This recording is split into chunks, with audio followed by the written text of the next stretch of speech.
Hi everybody, I hope you are doing well. Today we'll talk about how to fix or how to solve the problem of Glip app. We go to settings.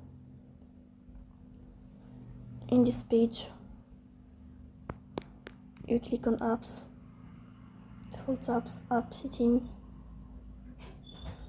Here in this page, you will go to this sign and you will click on Glip, and you will enter here like this. Then you will click on first stop and you will click OK. Here we'll enter to storage. In this page of storage, we click on clear cache. In the end, you will turn off your phone and you will restart your phone again to fix that problem. So that's all. Don't forget to support us by like and subscribe. See you next time.